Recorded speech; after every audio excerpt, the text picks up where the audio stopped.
Hi அஸ்ஸலாமு அலைக்கும். Chicken mutton இல்லாமல் கறிக்குழம்பு டேஸ்ட்டில் முட்டை குழம்பு நம்மளோட ஸ்டைலில் எப்படி பண்ணுறதுன்னு பார்க்கலாமா? டேஸ்ட் சும்மா சக்கத்தாக இருக்கும். கண்டிப்பாக ட்ரை பண்ணி பாருங்கள். அதுக்கு சின்னதாக 2 துண்டு பட்டை, 3 கிராம்பு, 3 ஏலக்காய், பிரியாணி இலை, மீடியம் சைஸ் 2 வெங்காயம், அப்புறம் 2 தக்காளி, 4 பச்சைக்காய், அவ்வளோதான். இதெல்லாமே குட்டி குட்டியாக கட் பண்ணி ரெடி பண்ணி வச்சுருங்க.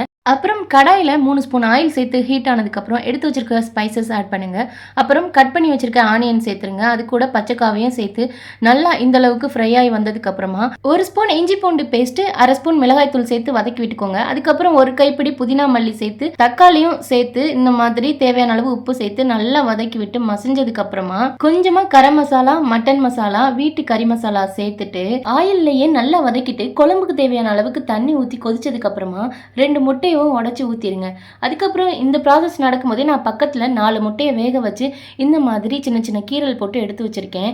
குழம்பு நல்லா கொதிச்சு வந்ததுக்கு அப்புறம் நம்ம வேக வச்ச முட்டையை அது கூட சேர்த்து இந்த மாதிரி எண்ணெய் பிரிஞ்சு வர்ற அளவுக்கு கொதிக்க வைக்கணும். அவ்வளோதாங்க, கறியே இல்லாம கறி குழம்பு டேஸ்ட்ல முட்டை குழம்பு ரெடி ஆயிருச்சு. கண்டிப்பா ஒன் டைம் ட்ரை பண்ணி பாருங்க. இட்லி, தோசை, சப்பாத்தி, ஒயிட் ரைஸ்னு காம்பினேஷன் பக்காவா இருக்கும். 10 நிமிஷம் தான். கண்டிப்பா ட்ரை பண்ணி பார்த்துட்டு எப்படி இருக்குன்னு என் கூட கமெண்ட்ல ஷேர் பண்ணுங்க. அண்ட் இந்த மாதிரி ரெசிபிஸ் அண்ட் மதினா பத்தின இன்ஃபர்மேஷன் வீடியோக்கு நம்ம சேனலை மறக்காம சப்ஸ்கிரைப் பண்ணிக்கோங்க. தேங்க்ஸ் ஃபார் வாட்சிங்.